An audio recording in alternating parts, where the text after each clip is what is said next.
Nous avons la preuve que près de 60% du carburant qui est vendu aux terroristes part de Niamey. Si ça part de Niamey, ça part de vos stations. Les promoteurs des stations-service répertoriés au niveau de la région de Niamey, vous êtes 54.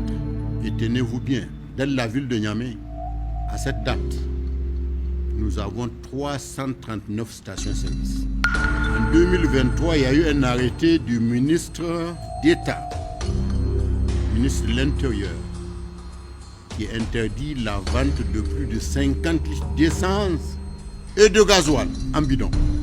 Il s'agit de mesures sécuritaires que le CRS, Conseil régional de sécurité, se doit de faire respecter pour des questions sécuritaires, pour briser la chaîne logistique en direction des terroristes.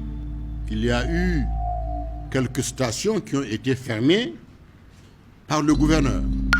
Vous savez bien et pourquoi. Parce que lorsque le gouverneur ferme une station, nous convoquons le promoteur, c'est-à-dire le propriétaire, pour lui montrer les preuves. Photo à l'appui. Et le monsieur s'était, il s'en va. Après quelques mois, on rouvre cette station avec une dernière mise en garde. Mais malgré ça, nous avons constaté qu'il y a toujours des stations qui continuent à piétiner ces mesures sécuritaires. Pas plus tard que le vendredi passé, j'ai fait fermer la station Ola, route Torodi. Parce que au niveau de cette station, du carburant est servi et transporté en zone rouge au profit des terroristes. Dans tous les arrondissements communaux, il y a des stations qui sont implantées.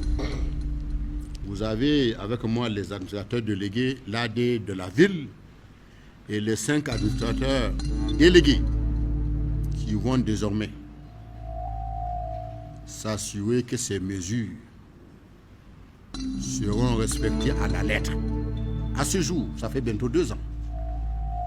Mais il y en a par contre qui sont régulièrement dans l'irrégularité, qui sont régulièrement en train de frauder du carburant en direction des zones interdites.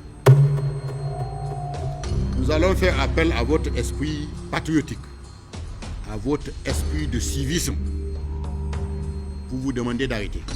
Celui qui n'arrête pas, la prochaine fois que nous allons fermer la station, lui-même va aller en prison pour complicité avec l'ennemi. Vous avez le devoir de savoir ce que font vos pompistes.